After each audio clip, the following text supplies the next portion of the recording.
I'm officially going to make this my first YouTube video. So to whomever happens to click on it, hello, my name is Zanelle. I go by Life Coach Z on Instagram and now YouTube. I am going to partake in what I am going to call the doughdash challenge, where if you don't know about her, go to her videos. I say just watch the last 2 weeks on her results and what she's been able to do for herself as far as YouTube and no longer working 18-hour days and basically retiring herself at 42. My goal is to spend the next 30 days recording and posting every single day. I believe that should bring me right about to Thanksgiving, a couple of days before. And we'll see what happens. So ideally, I would like to share a journey that I'm currently on as far as my holistic health that has to do with an autoimmune disease that I was diagnosed with at the age of 2. I'm not quite a Gen Xer. I'm actually a millennial, missed it by 5 years, but I feel like y'all can grandfather me in, right? Essentially, I feel like I'm on the cusp, right? I could teeter between the two.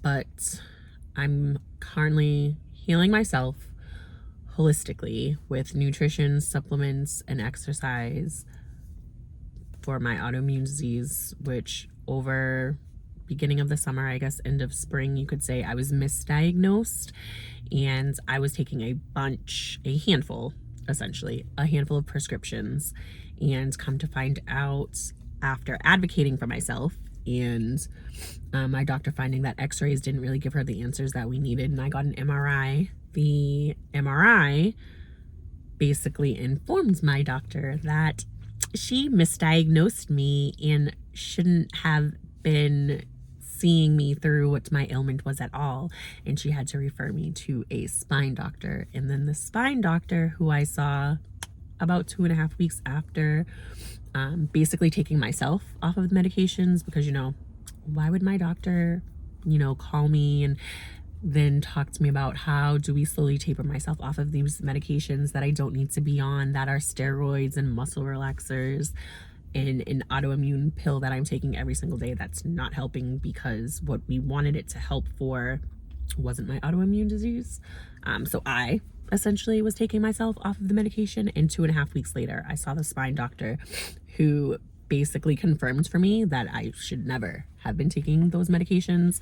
Some of them I was already taking previously in my experience with my autoimmune disease, so I know how not good they are for you, but I feel like the pharmaceutical company always gives you a prescription to help you through the pain of an ailment as opposed to help you cure the ailment.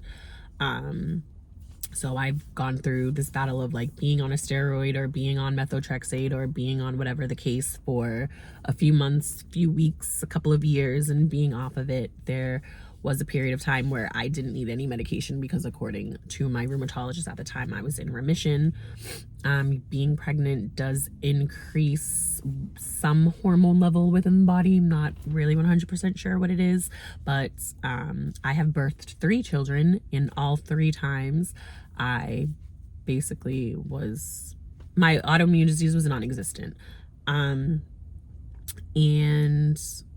after having 2 of my 3 children, I had a flare in my autoimmune disease, which each time was progressively worse. So we were kind of preparing for that this time around. My youngest is now 2. I did not have a flare. Well, I did not have a bad flare, I guess I should say, after giving birth to her. But I was also on a pretty strict, consistent, fluid prescription regimen. At that point in time, I was doing what do you call it? You know, they come, the infusions. I was doing a 3-hour infusion during my pregnancy with my last child, as well as for a year afterwards before we migrated to other medications. I say all that to say, I don't even know if any of this makes sense anymore. I feel like I've kind of been jumping around. But if you're following me, if you're still here with me, I appreciate you. I'm glad you're listening to me. I hope I can inspire at least one person to know whether it is an autoimmune disease or some other health disease. If you have questions, ask questions. If you have like this feeling about your doctor, maybe get a second opinion. I hear people don't really like second opinions as far as when it comes to rheumatologists. My doctor does not currently know that I've stopped all of my medication. I was supposed to see my doctor, I believe, last month, but you know, children life, I had to move that appointment. So the next available appointment actually is not until December that I'm going to see this doctor. And then I'll just let my doctor know I ain't doing nothing that you was prescribing for me, because it wasn't relevant to what I was going through, and you didn't even have the decency to talk to me about it. So it definitely feels some type of way in terms of that. I'm still going back and forth on whether or not I want to continue to see this doctor, because ultimately, like, I was diagnosed with this autoimmune disease 38 years ago. So although I would like to think I don't really have the autoimmune disease, and you know, it was sort of like I was given all these medications, my body's just sort of reacted to it, I have it. I can't be in that much denial, you know. And also there are periods of time since I've been on this journey myself. So I officially started it, I believe, like July 1st.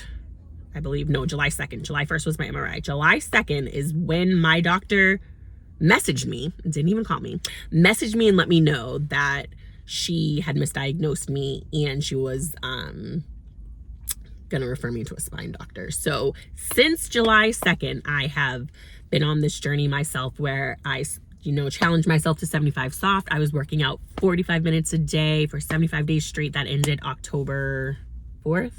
And by working out, I just want to let the record show I was walking. I was getting up and going for a walk, which initially I was like 45 minutes. And then I saw that at like the 45 minutes mark, I was, it's getting kind of dark, sun setting. Hope you guys are still with me.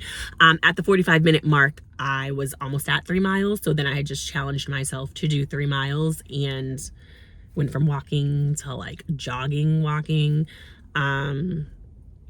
But that was my exercise. That was my only exercise that I was doing. And then I was just paying attention to my nutrition.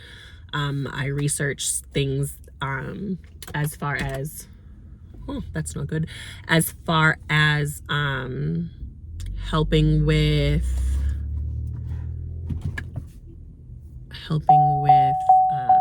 inflammation and flaring.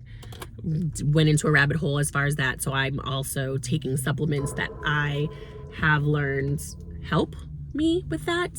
And ginger, making ginger shots ritualistically. And I do notice some flaring, mainly in my elbows. This all originated from something clearly in my spine, if I was referred to a spine doctor, but with my neck. And it was to the point where I like would have to push myself out of bed and keep my neck stiff and straight and like try to maneuver, but not maneuver too much. But if you were paying attention in the beginning, I also said I've birthed 3 children. 2 of them are toddlers. 2 and 3 years old currently are the ages of those toddlers.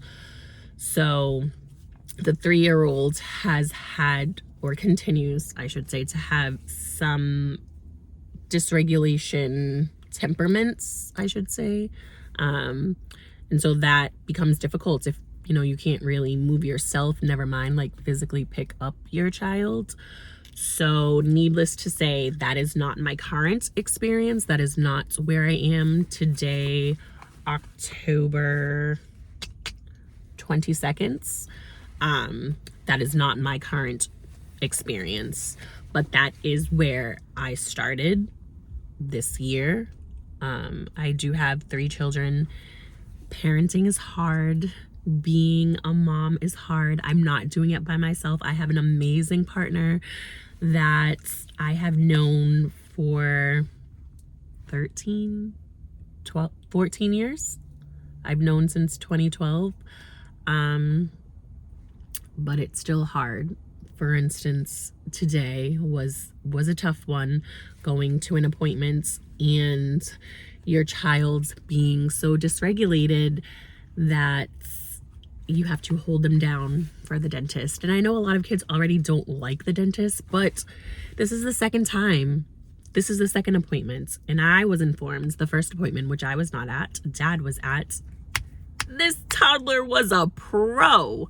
So as a mom, I can't help but feel, I don't know, something in terms of like why become so dysregulated at this appointment with me that the next 15-20 minutes were beyond overstimulating, which is why I'm currently in my car. Normally, as a mom of toddlers, it's not going to be often that I'm even going to be able to make videos in my car. Unlike doughdash, I know that was a good driving point as well that she had made in her videos. Mine are probably gonna be in the room that I work out in, or maybe the living room. Like, I don't know, most likely the room I work out in would be the easiest for me to be able to do this ritualistically on a daily basis and then just upload. I've lost the sun. I guess I've talked too much. I'm going to try to not even edit this. I want to just upload it and let the universe do what the universe does. I put this in God's hands. I hope I inspire somebody to want to follow along in this journey, listen to whatever crap nonsense I have to say.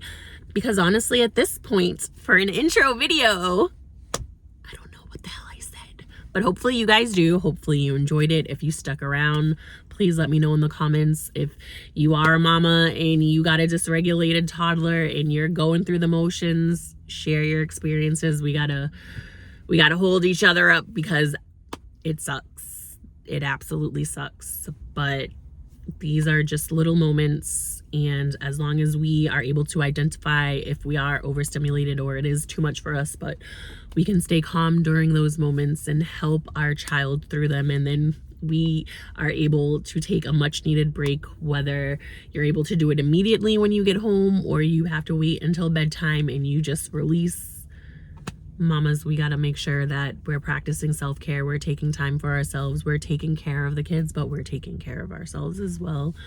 So if any of this resonated with you, subscribe. Follow me in these next 30 days of, I guess, my open diary to YouTube, and let's